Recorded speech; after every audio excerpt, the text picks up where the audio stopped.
अस्सलामुअलैकुम। Programme night addition में हम आपको खुशामदीद कहते हैं। नाजरीन, आज बिल आखिर तकरीबन 3 साल के बाद वज़ीर आज़म इमरान खान ने खैबर पख्तूनख्वा के दारुल हुकूमत पेशावर में बस रैपिड ट्रांजिट मंसूबे का इफ्तिताह कर दिया। इफ्तिताही तकरीब से खिताब करते हुए वज़ीर आज़म ने मंसूबे की तारीफ़ करते हुए कुछ इजहार ख्याल ऐसे किया, ज़रा सुनिए।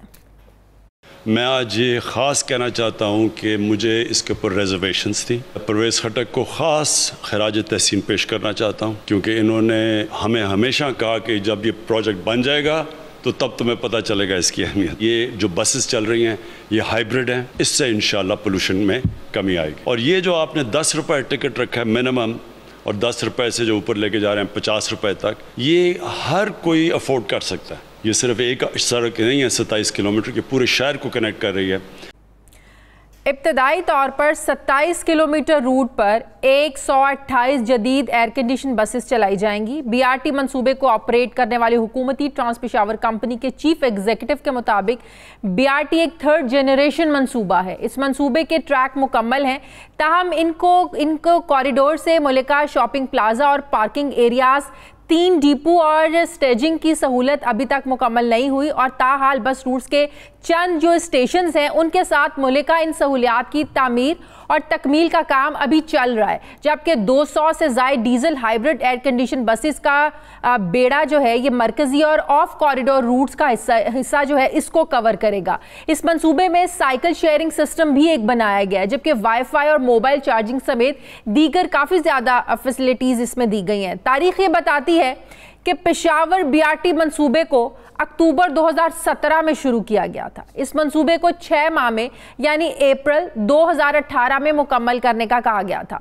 फिर मंसूबे के इफ्तिताह के हवाले से कम व बेश 8 मरतबा डेडलाइंस दी गई। मंसूबे की जो इब्तदाई लागत थी इसका तखमीना 49 अरब रुपए लगाया गया था। ताहम मंसूबे के डिज़ाइन में बहुत बार नकाइज की वजह से इसमें 2 दर्जन से ज़ायद मरतबा चेंजिंग्स की गई, जिससे इसकी लागत 70 अरब रुपए से कहा जा रहा है ये तजावुज़ कर गई।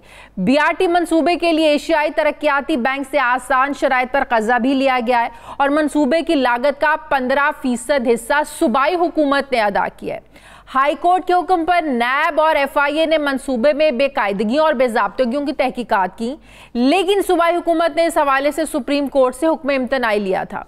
पेशावर BRT मंसूबे से मुतालिक हुकूमत की अपनी जो मुआयना टीम थी और उसने 27 सफ़हात पर मुश्तमिल एक रिपोर्ट जारी की थी, जिसमें कहा गया था कि इस मंसूबे को जल्दबाजी में शुरू किया गया, इसकी मंसूबाबंदी नाकिस थी और इसका डिज़ाइन बनाते वक्त संगीन नौयत की गलतियां हुई। कौमी ख़जाने को भी बहुत नुकसान पहुंचा। अरबों रुपए के इस मंसूबे में तामीराती कंपनी के इंतखाब और म्यार पर भी बहुत ज़्यादा संगीन सवालात उठाए गए थे। ताहम तहरीक इंसाफ के रहनुमा शौकत यूसुफजई के मुताबिक मंसूबे के डिज़ाइन में जो तब्दीलियाँ हुई थी ये तब्दीलियाँ भी एशियाई तरक्याती बैंक के कहने पर की गई थी। मुस्लिम लीग नून के रहनुमा एहसन इकबाल ने इमरान खान के पेशावर BRT मंसूबे का पंजाब की मेट्रो प्रोजेक्ट से कुछ ऐसे मवाजना किया, जरा देखिए। वो मंसूबा जो शहबाज शरीफ ने 11 महीनों में खड़ा कर दिया, इनसे 6 सालों में जाके मुकम्मल हुआ। और जितनी कीमत में एक पेशावर की मेट्रो बन रही है, अगर आप लाहौर, मुल्तान, रावलपिंडी, इस्लामाबाद तीनों शहरों की मेट्रो एक पलड़े में रखें तो पेशावर की मेट्रो उससे महंगी है और उससे भारी है। और इस पर बिलावल भुट्टो की भी मुतालिबात जरा सुन लें। आज हमारा वजीर आजम साहब वो सॉफ्ट इफ्तिताह एक नामुकम्मल BRT का मंसूबा का करवा रहे हैं। पख्तूनख्वा का हुकूमत का अपना CMIT की जो कमेटी होती है उसने कहा कि इसमें अरबों रुपए का किकबैक्स है। जैसे पेशावर हाई कोर्ट हुक्म देता रहा, FIA हो, नैब हो, सबको इन्वेस्टिगेट भी करना चाहिए। सुप्रीम कोर्ट का जो स्टे ऑर्डर है उसको भी उठना चाहिए। अब सवाल ये है कि क्या नैब और FIA को पेशावर BRT मंसूबे की तहकीकात की इजाज़त मिलनी चाहिए। सवाल ये है कि आखिर क्यों 49 अरब का जो मंसूबा था ये 70 अरब से तजावुज़ कर गया। लागत में इजाफे का जिम्मेदार कौन है। सवाल तो ये भी अहम है कि क्या पेशावर BRT मंसूबे का मवाजना पंजाब के मेट्रो बस मंसूबों से करना मुनासिब ही है या नहीं। मैं बात करूँगी, मुझे ज्वाइन किया तर्जुमान KP के हुकूमत कामरान बंगिश साहब ने। अस्सलाम वालेकुम, बहुत बहुत शुक्रिया कामरान साहब आपका। कामरान साहब, आज बड़ी तनकीद इस हवाले से। सबसे पहले तो मैं आपको लोगों को मुबारकबाद दे दूं कि बिल आखिर डेडलाइन पर डेडलाइन के बावजूद आप लोगों ने चले बिल आखिर इफ्तिताह कर ही दिया। देर आए दुरुस्त आए। लेकिन तनकीद आज ये हो रही है कि काम तो भैया भी मुकम्मल हुआ नहीं, इफ्तिताह आप लोगों ने जल्दबाजी में कर दिया, क्योंकि आप लोगों पर तनकीद बहुत ज़्यादा हो रही थी, बड़े क्वेश्चंस रेज हो रहे थे, इन्वेस्टिगेशंस का कहा जा रहा था, इसीलिए आप लोगों ने जल्दबाजी में आकर मंसूबे का इफ्तिताह करवा लिया। 100% काम तो मुकम्मल नहीं हुआ। शाजिया जी, आपने जो शुरू में पॉइंट्स रेज किए, मैं चाहूँगा कि मैं हर एक का, जैसे आपने अभी क्वेश्चन पूछा है, मैं हर एक का बता दूं हमारा मौक़िफ़ भी। बिल्कुल जल्दबाजी में ये नहीं हुआ, बल्कि हमें तो जितना तनकीद का निशाना बनाया गया, लेकिन हमने बड़ा तहम्मुल से, बड़ा खंदा पेशानी से सारी तनकीद को सुना। लेकिन हमने तनकीद को सुनते हुए, जो कि तनकीद बराए तनकीद थी, तनकीद बराए इस्लाह नहीं थी, हम अपने काम में मगन रहे और हमने बड़ा तहम्मुल से आज इसको इनॉग्रेट किया। अब ज़रा आप ये समझ लें कि जो बिलावल जरदारी साहब हैं या एहसन इकबाल साहब हैं, वो जो कह रहे हैं कि नामुकम्मल है, मैं आपको बताऊं कि मेगा प्रोजेक्ट्स जो दुनिया भर में होते हैं वो फेज वाइज होते हैं। एक जो इन्होंने जंगला बस एक रूट सीधी बना ली, वो नहीं, ऐसे नहीं। हमारा प्रोजेक्ट जो है वो इंटरनेशनल स्टैंडर्ड्स का है। जो पेरिस में, एम्स्टरडेम में जिस स्टैंडर्ड के BRTs बने हैं 3rd जनरेशन के, हमारा वो वाला स्टैंडर्ड है। हमने एक फेज खोल लिया है जो मेन कॉरिडोर है, जो बुनियादी काम है इसका, जिसमें लोग सफर करेंगे BRT बसेस में चमकनी से लेकर कारखानों तक, वो हमने खोल लिया है। हमारी राइडरशिप की कैपेसिटी बहुत ज्यादा है। तो जो बुनियादी काम है, जो कम्यूट है, बेसिकली लोगों को सर्विस प्रोवाइड करना, वो हमने खोल लिया है। अब जो फेज 2 है उसमें हमने तीनों डिपोज और 7 फीडर रूट्स हमने खोलने हैं। अब ये जो इसको लिंक कर रहे हैं कि प्रोजेक्ट कंप्लीट नहीं हुआ, ये बड़ी सिंपल सी लॉजिक है। अब इसको समझ लें कि जो मेन कॉरिडोर है आपका, जो कम्यूट की फैसिलिटी है, वो हमने दे दी है, जो एड ऑन है। अब आप जरा समझ लें, 27 किलोमीटर का हमारा कॉरिडोर है, जिसमें 13 किलोमीटर हमारा एलिवेटेड है, 3 किलोमीटर अंडर पासिस है, और बाकी जो है तकरीबन 11 किलोमीटर हमारा अगर मैं आपसे ये पूछूं, इसके अलावा 59 किलोमीटर का जी। अगर मैं आपसे ये पूछूं कि लाहौर की मेट्रो बस सर्विस, जिसे आप लोग आज तक जंगला बस सर्विस कहते हैं, इसकी लंबाई भी 27 किलोमीटर है। आप लोग कैसे समझते हैं कि आप लोगों का जो ये BRT मंसूबा है, ये लाहौर की बस सर्विस से ज़्यादा, मेट्रो बस सर्विस से ज़्यादा आप लोग समझते हैं ये बेहतर है? कैसे? इवन की लागत भी आप लोगों की ज़्यादा है। शाजिया जी, मैं आपको वही ज़रा तफसील में बता देना चाहता हूँ कि वो 27 किलोमीटर उनका सिर्फ एक रूट है। उसमें आप उनके एलिवेटेड सेक्शन को देख लें, वो 9 किलोमीटर है, हमारा 13 किलोमीटर है। उनके अंडरपासेस 1 मीटर की अंडरपास नहीं है BRT की, जो उनका मेट्रो है। हमारे 3 किलोमीटर का अंडरपास है। उसके अलावा जो हमारा 8 ग्रेड्स स्ट्रक्चर है, उसको आप देख लें, हमारी क्वालिटी को आप देख लें, बट साथ ही साथ उनसे डिफरेंट अब कैसे है, हमारा सिर्फ कॉरिडोर नहीं है। जो मैं कह रहा हूं कि आज हमने जो सिर्फ कॉरिडोर खोल दिया है, अब आप इसके एड ऑन्स देख लें। 59 किलोमीटर, ऑलमोस्ट 60 किलोमीटर का, जिसमें पूरा पेशावर कनेक्ट हो रहा है। उनकी तरह सिर्फ एक जंगला बस नहीं है, हम 60 किलोमीटर का फीडर रूट्स देने जा रहे हैं, जिसमें पूरा पेशावर कवर होता है। जो लोग पेशावर की डायनामिक से वाकिफ है, उनको पता है कि Kohat road, Charsadda road, Warsak road, circular road, इन सारे एरिया से बसेस आएंगी, सीधा कॉरिडोर हिट करेंगी। डेली कैपेसिटी कितनी होगी आप लोगों की? डेली की कैपेसिटी हमारी डेली कैपेसिटी 3,41,000 है। हम एंटिसिपेट कर रहे हैं कि 3,60,000 तक डेली राइडरशिप की कैपेसिटी जाएगी। लाहौर जैसे बड़े शहर में उनकी 1.5 लाख राइडरशिप की कैपेसिटी है। आप ये डिफरेंस देख लें। वो तो किराए की बसेस पे BRT अपना मेट्रो चला रहे हैं, हमारी तो बसेस ओन्ड है। हमारा एक्सपेंडिचर इस पे आया है कि हमारे 3 बड़े डिपोज हैं, 1200 गाड़ियों की पार्किंग की फैसिलिटी दे रहे हैं। आप बाहर लाजिमन गई होंगी, जो हमारे सुनने वाले बाहर गए हैं, वहां पे लोग पार्किंग प्लाजा में गाड़ी पार्क कर देते हैं, अपने BRT में अपने वर्किंग स्टेशन पे चले जाते हैं, उधर से वापस आके पार्किंग में वो पार्किंग से गाड़ी पिक करते हैं। हमारे 1200 गाड़ियों की कैपेसिटी है पार्किंग की। हमारे 3 बहुत बड़े डिपोज हैं, कमर्शियल प्लाजाज हैं। 60 किलोमीटर का हमारा फीडर रूट है, जिसमें 100 तक गाड़ियां चलेंगी। ये किधर है? लाहौर में ये कहां पे है? ये इस्लामाबाद में कहां पे है? तो ये डिफरेंसेस हैं जो लोगों को समझ आने चाहिए। किराए के बसेस पे चला रहे हैं। लाहौर, इस्लामाबाद, पिंडी की मेट्रो बसेस को इस तरह तनकीद का निशाना बना सुनाते थे कि इतने अरबों रुपया जो आप इन बसेस पे लगा रहे हैं, यही आप सेहत के निज़ाम पे लगाएं, यही आप तालीम के निज़ाम पे लगाएं। तो यहाँ पे इतनी ज़्यादा हैरानगी है कि 70 अरब रुपए से भी ये मंसूबा बढ़ गया और आज बड़ी शाबाश मिल रही थी परवेज़ खटक साहब को कि आप ठीक थे, मैं गलत था। शाजिया जी मैं थोड़े से फिगर्स भी करेक्ट कर लूं। हमारा लास्ट जो फेडरल गवर्नमेंट थी उसमें एक्निक में हमारी स्कीम गई 57 बिलियन की, जो प्रोविंशियल फोरम ने अप्रूव की 57 अरब रुपए की। एक्निक में एहसन इकबाल साहब और नून लीग की हुकूमत ने बदनीयती की, उन्होंने वो कॉस्ट रिड्यूस करके 49 अरब रुपए कर ली। अब हमारी ओरिजिनल कॉस्ट थी 57 बिलियन, उन्होंने 8 अरब रुपए हमारे कम कर दी। ठीक है, उसके अलावा हमारे इंडस्ट्रियल स्टेट जो कारखानों का एरिया है वहां से बहुत बड़ी डिमांड आई, उधर हमने एक्सटेंड कर दिया, और तहकाल का जो एरिया है वहां पे हम एलिवेटेड गए क्योंकि ट्रेडर्स की तरफ से ये डिमांड आया कि उनकी पार्किंग की फैसिलिटी इफेक्ट होती है। तो ये एडिशन के साथ 57, अब ग्लोबल प्रैक्टिसेस की मैं आपको बता दूं कि 57 या 58 बिलियन में 15% एस्केलेशन होती है हर प्रोजेक्ट में, मेगा प्रोजेक्ट में। तो हमारा अभी जो अप्रूव्ड PC1 है वो 66 अरब रुपए, इट्स नॉट 70 बिलियन। आखिरी सवाल का जरा जवाब दे दें कि आखिर सूबाई हुकूमत ने इस मंसूबे को इन्वेस्टिगेट क्यों नहीं होने दिया? क्यों आप लोग रिलक्टेंट थे? पेशावर हाई कोर्ट ने नैब से कहा आप इन्वेस्टिगेट करें, आप लोगों ने जाके सुप्रीम कोर्ट से स्टे ले लिया, फिर FIA को बोला भाई आप जाके इन्वेस्टिगेट करें, क्यों लागत बढ़ी, क्यों इल्तवा का शिकार हुआ, तो आप लोगों ने जाके स्टे ले लिया। क्यों रिलक्टेंट रहे आप लोग इसको इन्वेस्टिगेट करवाने में? शाजिया ये बहुत इंपॉर्टेंट है और ये व्यूअर्स को भी समझना जरूरी है। ये प्रोजेक्ट, इस पे सबसे ज्यादा जो एक तनकीद होती है, जो आप भी करते हैं, सब लोग करते हैं, वो उसकी टाइमलाइंस है। अब अगर ऑन गोइंग प्रोजेक्ट में, जो प्रोजेक्ट एक ऑन गोइंग है, वो एक बहुत बड़ा मेगा प्रोजेक्ट है, अगर उसकी इन्वेस्टिगेशन होती है तो उससे फर्दर डिले आएगा। हमारा ये मौकफ था और है कि प्रोजेक्ट एक दफा कंप्लीट हो जाए। जब देखें प्रोजेक्ट ऑन गोइंग हो और आप कंसल्टेंट को भी बुलाएं, इदारे को भी बुलाएं, कॉन्ट्रैक्टर्स को भी बुलाएं, 3 साल में बना, लाहौर का 11 महीने में बना, उसके बावजूद इतनी देर में बना आप लोगों का।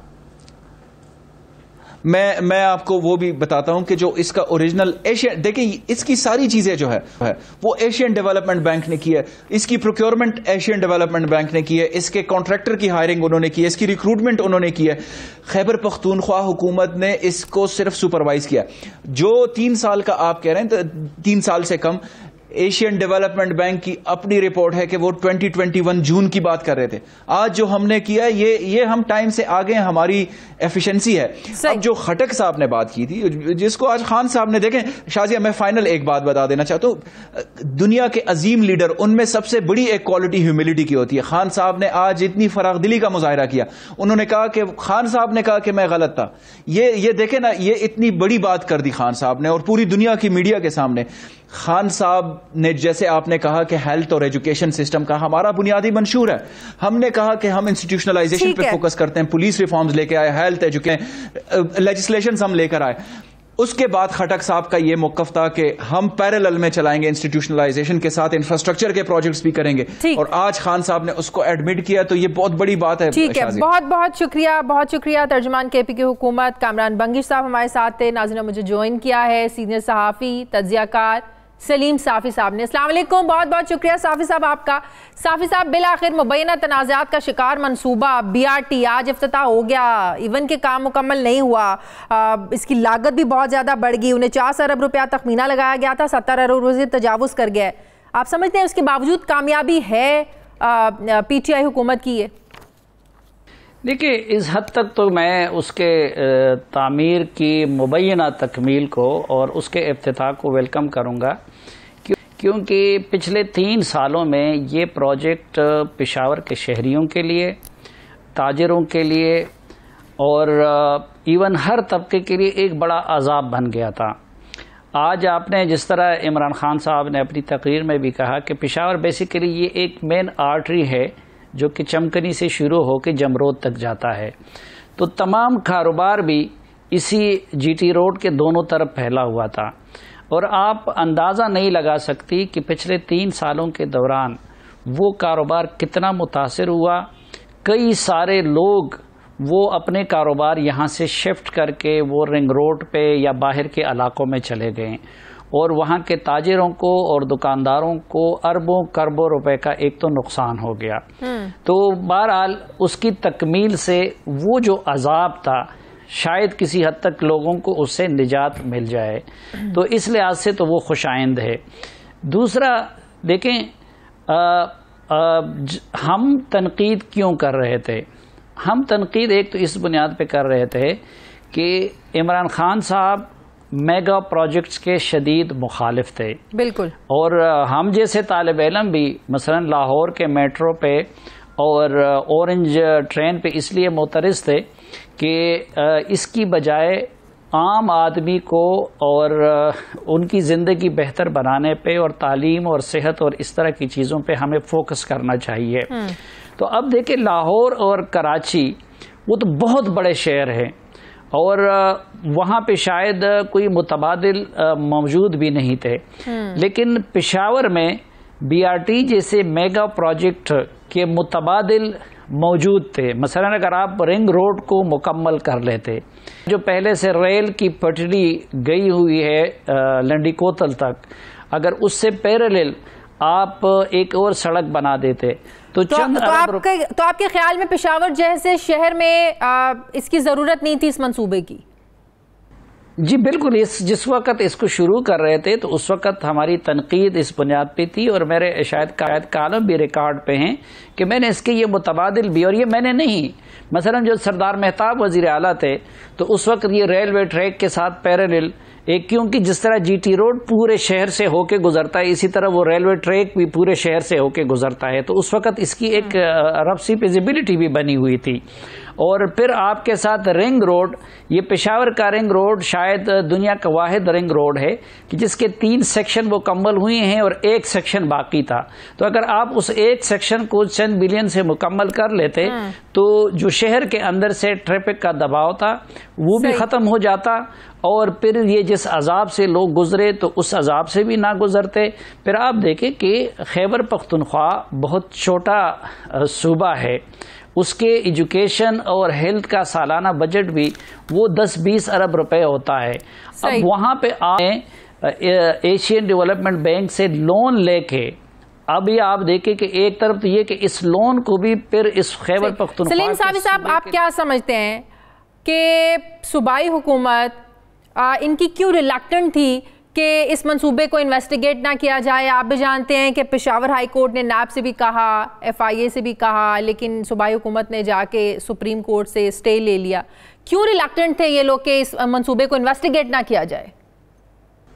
वो एक तो ये कि देखिए कि नैब कोई एहतसाब का इदारा तो नहीं है, वो तो पॉलिटिकल मैनेजमेंट के लिए और ब्लैकमेलिंग के लिए, सियासी ब्लैकमेलिंग के लिए एक टूल है।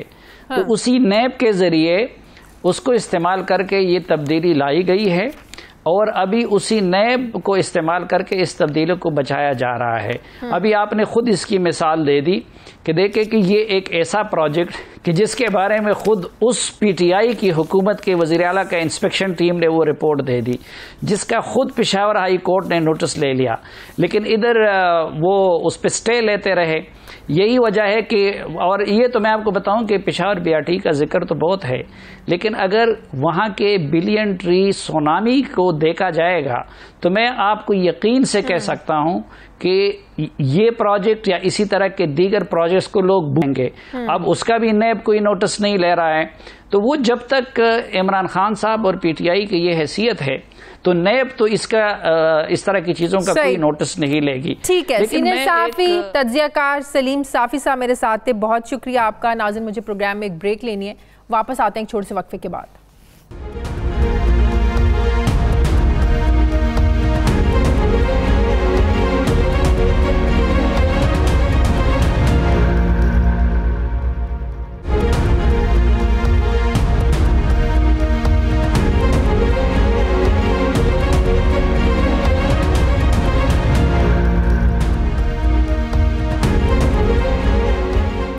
नाज़रीन, कराची के मसाइल को लेकर चीफ जस्टिस काफ़ी मुतारिक नज़र आ रहे हैं और कराची में नाजायज़ तजावुज़ात, गैर एलानिया लोड शेडिंग और सफाई के जो मामलात हैं इन पर जिम्मेदारान की खूब सरजनिश हो रही है पिछले 3-4 रोज से।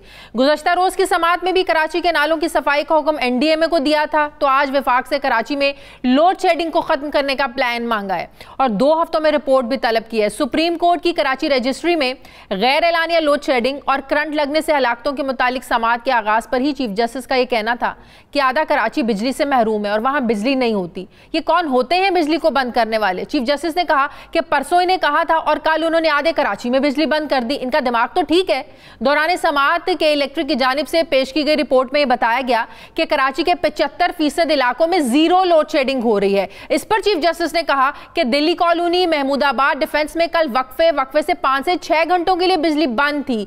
जवाब देते हुए कि इलेक्ट्रिक हुकाम का कहना था कि गैस प्रेशर कम होने की वजह से लोड शेडिंग हुई। दौरान समात चीफ जस्टिस ने रिमार्क्स दिए कि लोगों को बिजली, पानी नहीं मिलता, रहने के लिए जगह नहीं मिलती और वुज़रा बड़ी बड़ी गाड़ियों और हेलीकॉप्टर्स में लोगों को देखने के लिए आ जाते हैं कि इलेक्ट्रिक वाले सिर्फ यहां पैसा बनाते हैं। इनका बॉस चाहता है कराची वालों का पैसा न छोड़ें। जिस कंपनी का मालिक जेल में बैठा हो उससे क्या उम्मीद की जा सकती है? अदालत ने आइंदा समात के लिए हिदायत की कि अटॉर्नी जनरल बताएं कि कराची में लोड शेडिंग आखिर कैसे खत्म होगी। वफाकी हुकूमत कराची में लोड शेडिंग का मुस्तकिल हल निकाले। जबकि आज सुप्रीम कोर्ट ने कराची के नालों की सफाई एनडीएमए को देने की बजाय सिंध हुकूमत को देने की दरखास्त को भी मुस्तरद कर दिया। दौरान समात एडवोकेट जनरल सिंध का यह कहना था कि गुज़श्ता रोज के हुक्मनामे की वजाहत कर दें।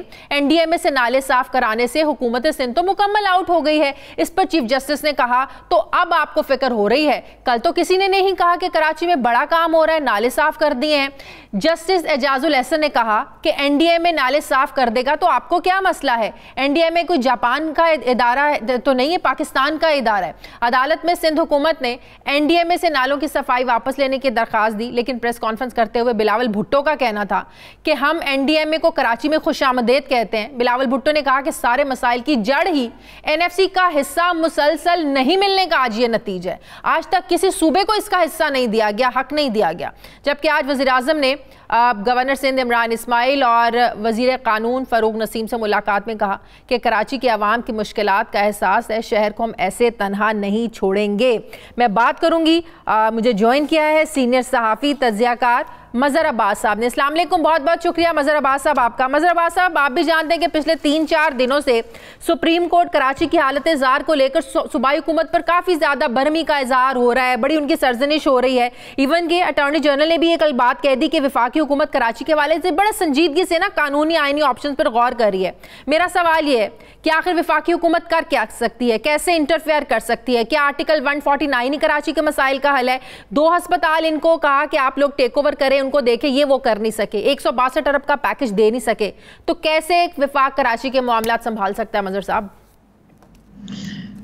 वालेकुम अस्सलाम और बहुत बहुत शुक्रिया शादिया। देखिए, कराची का जो सुप्रीम कोर्ट के चीफ जस्टिस मुसलसल उनके जो रिमार्क्स आ रहे हैं, जो हुक्मनामा भी जारी हुआ है, इससे पहले भी जो चीफ जस्टिस रहे हैं, चाहे साकिब निसार साहब हों या इफ्तिखार चौधरी साहब हों, अगर आप इफ्तिखार चौधरी साहब के पीरियड से ले लें, जब उन्होंने कराची बदअमनी केस टेकअप किया था, उस वक्त कराची में बदअमनी बहुत हो रही थी। अब ये वो जो सुप्रीम कोर्ट कह रही है और सुप्रीम कोर्ट के जो माजी में फैसले आते रहे हैं, ये वो सारे काम हैं जो एग्जीक्यूटिव को करने चाहिए, जो हुकूमतों को करने चाहिए। सिर्फ ये नहीं है कि बिलावल भुट्टो का एनएफसी के हवाले से एतराज़ दुरुस्त हो सकता है, लेकिन उसकी आड़ में आप ये नहीं कर सकते कि जो आप कर रहे हैं सिंध के साथ और खुद बिलखुसूस कराची के साथ।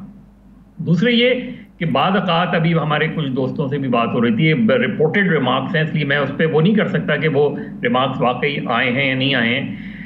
कराची को एक गोट से कंपेयर करना, विलेज से कंपेयर करना मेरा ख्याल है मुनासिब नहीं है। इसलिए कि जब हम ये कहें कि कराची एक गोट की मानंद नज़र आता है, तो क्या हम विलेजेस को डिग्रेड कर रहे हैं? मेरा ख्याल है विलेजेस को शहर बनाने की बात करनी चाहिए कि विलेजेस शहर बने। दूसरी बात यह कि सिंध गवर्नमेंट अब ये जिस तरह आज ऑर्डर हुआ, हिल पार्क पे तजावुज़ात थी और जगह के तजावुज़ात थी, क्यों कोर्ट को ऑर्डर करने पड़े? एक चीज ये देखनी पड़ेगी कि ये जितने ऑर्डर्स हैं, जितने इंक्रोचमेंट हैं, इनके हवाले से स्टे ऑर्डर्स कितने हैं। अब इस चीज की सुप्रीम कोर्ट को देखना पड़ेगा कि चाहे बिल्डर्स हों या दूसरे लोग हों, इंक्रोचर्स हों, ये जाके स्टे ले आते हैं। तो सबसे पहले सुप्रीम कोर्ट को ये देखना पड़ेगा कि इन मामलात में स्टे बिल्कुल भी ना दिया जाए। अगर एंटी इंक्रोचमेंट ड्राइव हो रही है तो ये नहीं है, अगर रेलवे की जमीन पर कब्जा खत्म किया जाता है तो लोग कोर्ट चले जाते हैं, कोर्ट उठा के स्टे दे देती है। यही मैं बात पूछने वाली थी। अब नालों पर तजावुजात गिराना आपके ख्याल में इतना आसान होगा? अब उर्दू बाजार नाले का आज मैं पढ़ रही थी कि वहां पर तो लोगों ने दुकानें बनाई हुई और नालों पर लोगों ने घर बनाए हुए हैं। क्या उनको घरों से निकालना, उनके कारोबार खत्म करना इतना आसान होगा?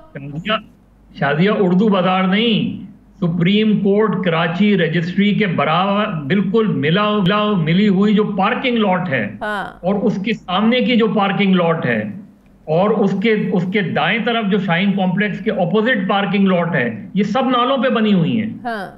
तो इतना आसान होगा फिर इनको गिराना, को निकालना, कारोबार लोगों के खत्म करना? इतना सिंपल है? देखिए बहुत मुश्किल होगा, लेकिन आपको ये जरूर करना पड़ेगा। जैसे रेलवे की जमीन है, इसको खाली करवाना पड़ेगा, लेकिन उन लोगों को सजा देनी बहुत जरूरी है जिन्होंने उन वहां के रहायशियों को ये अलॉटमेंट दिए। आखिर किसने यहाँ बसाया लोगों को? उन सारे ऑफिसर्स को जब आप अकाउंटेबल करेंगे, क्योंकि इसीलिए कराची की सिविक एजेंसीज के लिए अकाउंटेबिलिटी बहुत ज़रूरी है, स्क्रीनिंग बहुत ज़रूरी है।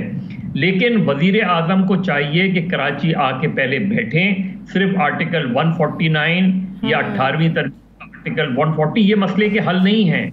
आप कराची आके बैठें। सिंध गवर्नमेंट को भी थोड़ा सा अपने आप को खोलना पड़ेगा। 2013 को अमेंड करना, एक्ट को अमेंड करना पड़ेगा लोकल बॉडीज को।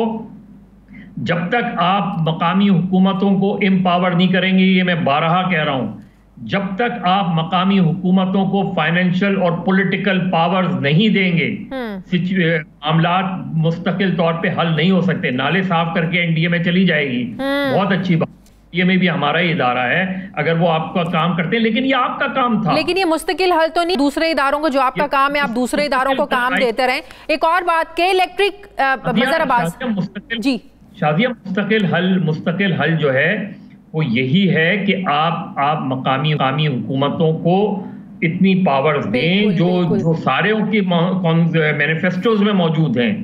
आप उन लोगों को एम्पावर करें। आप मेयर का डायरेक्ट इलेक्शन कराना चाहते हैं, डायरेक्ट इलेक्शन कराएं।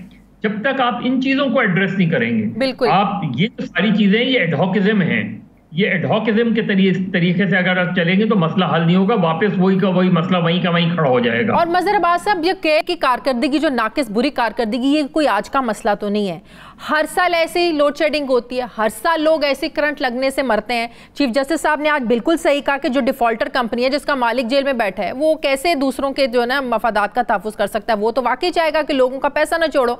तो क्या रुकावट है? क्यों एक कंपनी अगर नाकाम है, वो परफॉर्म नहीं कर पा रही है, वो लोगों को डिलीवर नहीं कर पा रही है, तो क्या रुकावट है कि आप ये इंतजामिया बदल नहीं देते, कोई और कंपनी को आप ये उनके साथ डील नहीं कर लेते? शंघाई उनके कंपनी के साथ डीलिंग चल भी रही थी। देखिए, पहले तो जो के इलेक्ट्रिक का एग्रीमेंट है वो मेरा ख्याल है सामने लाया जाए कि आखिर एग्रीमेंट क्या हुआ था। हाँ। हमने केएससी की प्रॉब्लम थी, जब केएससी के पास थी तो वहां भी प्रॉब्लम्स थी, उसकी वजह से प्राइवेटाइज किया गया, किन टर्म्स एंड कंडीशंस पे किया गया, ये सामने आना चाहिए। और इसके लिए ठीक है, सुप्रीम कोर्ट ने मालूम किया है कि अगर के इलेक्ट्रिक का ये ख़त्म भी कर दें तो ऑप्शन क्या है हमारे पास। देखिए प्रॉब्लम कहाँ है, करंट हमेशा लगते रहेंगे। जिस शहर में 8,000 कच्ची आबादियों में 60 लाख लोग रहते रहे हों, उन आबादियों में इसी तरीके से तार बिछाए गए हैं, उन आबादियों में इसी तरीके से कनेक्शंस दिए गए हैं। जब आप इस तरीके से कनेक्शंस देते हैं तो तार जो है वो गिरते भी हैं, और ये सब पूरी माफिया इन्वॉल्व है इसमें, कोई एक नहीं है, कोई एक फैक्टर नहीं है। इसीलिए मैं कह रहा हूं कि कराची को सिर्फ 1 या 2 या 3 फैक्टर्स को एड्रेस करके कराची का इशू एड्रेस नहीं होगा। सही। कराची के मसले पे संजीदगी दिखानी पड़ेगी, वजीर आजम को संजीदगी दिखानी पड़ेगी, वजीर आला को संजीदगी दिखानी पड़ेगी, मेयर को संजीदगी दिखानी पड़ेगी। इन सबको साथ बैठना चाहिए, एक कोई कमेटी या इस तरह का बनाएं, और बहुत ही फास्ट पेस में काम करने की जरूरत है, वरना कराची की प्रॉब्लम हमेशा मल्टीप्लाई होती रहेगी। बिल्कुल सही, बहुत बहुत शुक्रिया सीनियर सहाफी तज्जियाकार मजहर अब्बास साहब मेरे साथ हैं। नाज़रीन, मुझे प्रोग्राम में एक ब्रेक लेनी है, वापस आते हैं एक छोटे से वक्फे के बाद।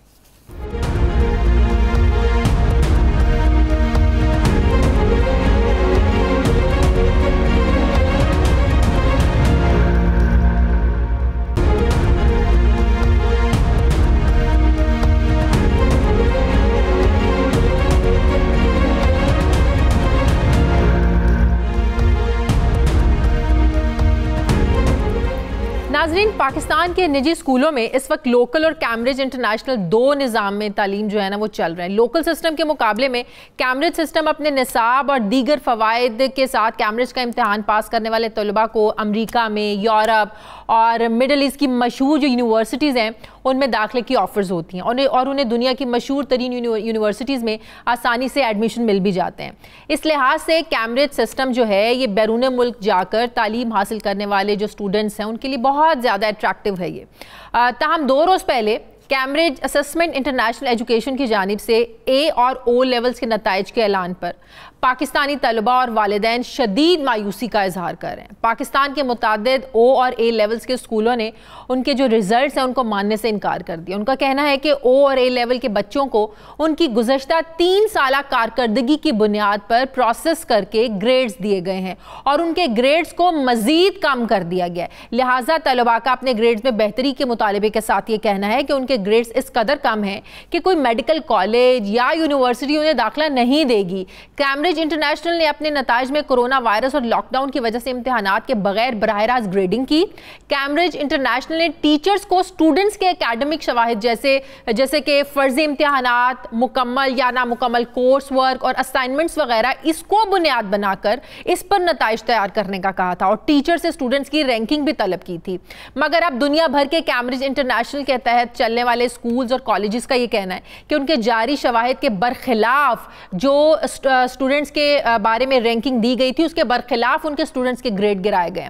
लिहाजा कैम्ब्रिज इंटरनेशनल अपने नताइज पर नजरसानी करे। स्कॉटलैंड में कैम्ब्रिज के स्टूडेंट्स के शदीद एहतजाज के बाद नताइज को तब्दील करने का फैसला भी कर लिया गया। पाकिस्तान समेत दुनिया भर के 9 लाख से ज्यादा तलबा के कैम्ब्रिज इंटरनेशनल इम्तिहानात के नताइज का ऐलान किया गया, जबकि पाकिस्तान के तकरीबन 550 स्कूल्स और प्राइवेट स्टूडेंट्स इन नताइज से बहुत ज़्यादा मुतासर हुए और बड़ा डिप्रेशन का शिकार हो गए स्टूडेंट्स। मैं बात करूंगी इस पर हमारी हुकूमत क्या कर रही है। मुझे ज्वाइन किया है वज़ीर तालीम पंजाब डॉक्टर मुराद राज साहब ने। अस्सलाम वालेकुम, बहुत बहुत शुक्रिया डॉक्टर साहब आपका। डॉक्टर साहब, कैम्ब्रिज की हालिया तारीख में पहली बार ही हुआ है कि कोविड की वजह से इम्तिहानात नहीं हो सके, लेकिन जो नताइज ओ लेवल्स ए लेवल्स के आए हैं, यकीन करें बड़े पेरेंट्स ने भी बात की और उनके जो बच्चे हैं वो बड़ा डिप्रेशन में जा रहे हैं कि उनकी कारकर्दगी ऐसी नहीं थी। 3 सालों की कारकर्दगी को भी देखा जाए तो जो ग्रेड्स दिए गए हैं वो नहीं बनते हैं। तो ऐसी सिचुएशन में आप लोग क्या कर रहे हैं? आप लोग बात कर रहे हैं British council Cambridge assessment international education के नुमाइंदों से? कोई रब्ता हुआ, कोई बात हुई? देखिए शाजिया, मैं इसको इस तरह एक्सप्लेन करता हूँ कि जब ये खबर आई है, जब ये हमें पता लगा है, क्योंकि ऑब्वियसली पेरेंट्स ने भी हमें कांटेक्ट किया, स्टूडेंट्स ने भी किया, as soon as we found out हमने फौरन से भी पहले सारी इन्वेस्टिगेशन की in the last 24 to 48 hours और सारी डिटेल्स पता करवा के आई स्पोक टू, आज मेरी सुबह बात हुई है उस्मा से, मैडम उस्मा से, जो कि कंट्री डायरेक्टर हैं कैम्ब्रिज की पाकिस्तान में। मेरी आज सुबह उनसे बात हुई कि इसका क्या हल है, इतने बच्चे इफेक्टेड हैं, इतनी फैमिलीज इफेक्टेड हैं, इनकी फीस जो है वो 16,000 से शुरू होती है ओ लेवल्स की पर सब्जेक्ट, और ए लेवल्स की शुरू होती है 19,000 से, जो कि आगे और जाती है, सिर्फ यहाँ पे रुक नहीं जाती। आप सोचें कि अरबों रुपए ये इस मुल्क से बनाते हैं हर साल। एंड मेरी उनसे अभी फिलहाल सिर्फ ये रिक्वेस्ट मैंने आज सुबह की है, after all the investigation I called her, मैंने आज उनको रिक्वेस्ट की है कि इसके ऊपर हमें बताएं कि ये क्या करना चाहते हैं। उन्होंने मेरे से कुछ दिन मांगे हैं, उन्होंने कहा जी कि ये अभी इशू उठा है, हम मल्टीपल चीजों के ऊपर देख रहे हैं कि क्या क्या ऑप्शंस बन सकती हैं और वो हमें with in a few days बताएंगे। देखें, सबसे पहले हम उनसे सिर्फ पहले रिक्वेस्ट कर सकते हैं, इसके बाद जब वो हमारे पास ऑप्शंस लेकर आते हैं ये हम सबके सामने रखेंगे, पेरेंट्स के सामने, बच्चों के सामने। जितना बच्चों का नुकसान हो गया है, सिर्फ ये नहीं कि टाइम का नुकसान है, आप ये सोचें जिन बच्चों को एडमिशंस नहीं मिल रही, बिल्कुल उसके बाद ये सोचें शाजिया कि पेरेंट्स के ऊपर कितना बड़ा बर्डन है दोबारा फीस देने का। I mean, वो इतना बड़ा बर्डन है कोविड के हालात। दोबारा फीस क्यों ले रहे हैं? गिरा दिए, दोबारा फीस भी ले रहे हैं ये लोग। नहीं, वो कह रहे हैं कि अगर जिन्होंने दोबारा अटेम्प्ट करना है या जिन्होंने दोबारा वो क्लासेस लेनी है, जिनको यू मिला है क्योंकि उनका साल जाया हो जाएगा, उनको दोबारा क्लासेस लेनी पड़ेंगी और उसके लिए उनको दोबारा फी पे करनी पड़ेगी। मैं कहता हूँ वो फी माफ भी कर दें। The most important thing is कि आप देखें जिन बच्चों का साल जाया होगा, जिन बच्चों का टाइम जाया होगा, वो कहीं अप्लाई नहीं कर सक रहे। और मुझे ऐसे बच्चों ने और ऐसे पेरेंट्स ने भी मुझे कांटेक्ट किया जो कि ए ग्रेड स्टूडेंट थे और उनको सडनली यू मिल गया है। So I mean it is a very very devastating आप देखिए ना, स्कॉटलैंड में वहाँ स्टूडेंट्स के लिए निकले तो उन्होंने तो कहा दी जी हम तो आपके रिजल्ट्स को चेंज कर रहे हैं। वहां पर आप देखें क्या रवैया, और यहाँ पे आपको लगता है इतनी आसानी से ये लोग कर देंगे, मान जाएंगे? देखें अगर आसानी से नहीं मांगेंगे तो फिर there are other ways that we can hopefully क्या कर सकते हैं हम उस तरफ। और अभी वो मैं आपको नहीं बताऊंगा, अभी उस तरफ जाने की जरूरत नहीं है, क्योंकि आपको पता है कि मैं तहरीक इंसाफ का ओरिजिनल बंदा हूं बहुत देर से और सारी जद्दोजहद में से गुजरा हुआ हूं। सो आई नो के और बहुत सारे तरीके हो सकते हैं, मगर लेट्स फर्स्ट कामली। मैंने अभी अपने सोशल मीडिया पे भी यही अपडेट दी है कि मेरी आज सुबह बात हुई है, और let's wait and find out. अच्छा, स्टूडेंट्स की प्रेफरेंस क्या है?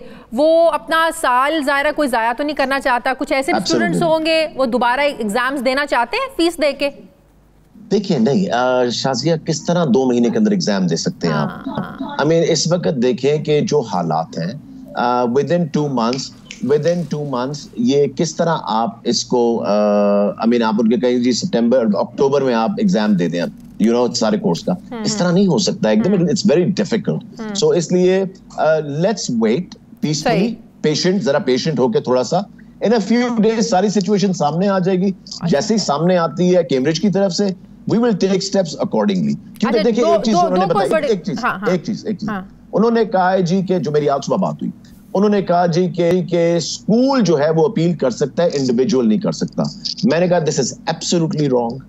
अगर इंडिविजुअल जो है, देखिए सर्टेन स्कूल अपना जो रिलेशनशिप है कैम्ब्रिज के साथ खराब नहीं करना चाहेंगे कि उनके साथ वो लड़ाई में पड़े। सो इंडिविजुअल के पास अपील की इजाजत होनी चाहिए, ताकि वो अपना केस प्रॉपर्ली लड़ सकें। ठीक है। सो इसलिए ये जो अच्छा, दो के आंसर्स मुझे जरा क्विकली कर दें। वो पहले ये कि ये जो सूबों और वफाक में प्राइमरी तक यकसा निज़ाम तालीम पर जो एक इत्तफाक हो गया है, क्या जो प्राइवेट स्कूल्स हैं, प्राइवेट इदारे हैं, वो आप लोग वो इम्प्लीमेंट करेंगे? आप लोग करवा पाएंगे उन लोगों से? ज़ाहिर है जो बहुत बड़े बड़े स्कूल हैं उनका अपना सिलेबस होता है, उनका अपना पढ़ाने का जो है ना वो तरीक़ाकार होता है। तो वो आप लोगों का जो आप एक प्लान है आप लोगों का कि पूरे मुल्क में एक जैसा निसाब होना चाहिए, इतना आसान होगा कि वो मान जाए? देखें इसके ऊपर ये होता है कि ये एक फ्रेमवर्क है, लोगों को समझ आनी चाहिए कि what is curriculum. Curriculum is a framework. ये वो नहीं है कि सबने एक किताब पढ़नी है। ये एक फ्रेमवर्क होता है कि जो भी स्कूल है, जो भी चीज पढ़ा रहा है, वो उस फ्रेमवर्क के अंदर रहना है उसने। अच्छा, ये इसका मतलब ये नहीं होता कि आप सबको एक जैसी किताबें दे दें। अच्छा। सबने एक चीज पढ़नी है, बिल्कुल भी नहीं। आपने उस फ्रेमवर्क के अंदर रहना है। सही। और जिस तरह लेट्स सी प्राइवेट स्कूल्स हैं शाजिया, वो आपको एक्स्ट्रा फी इतनी ज्यादा चार्ज कर रहे हैं, वो कहते हैं जी हमने फ्रेमवर्क के अंदर तो पढ़ाना ही पढ़ाना है, हमने एक्स्ट्रा भी और पढ़ाना है, क्योंकि ऑब्वियसली जितनी फीसें वो चार्ज कर रहे हैं। सही। ठीक है जी। सो वो करते हैं, ये होगा कि आपने रहना उस फ्रेमवर्क के अंदर है, मगर एट द सेम टाइम अगर आप एक्स्ट्रा पढ़ाना चाहें या जो भी करना चाहें तो वो आप कर सकते हैं। अच्छा, लास्ट क्वेश्चन, क्यों अब जब एक दफा ऐलान हो गया भाई 15 सितंबर से खुल जाएंगे स्कूल, अब ये फिर प्राइवेट स्कूल वाले कह रहे हैं 15 अगस्त से खोलें, क्यों?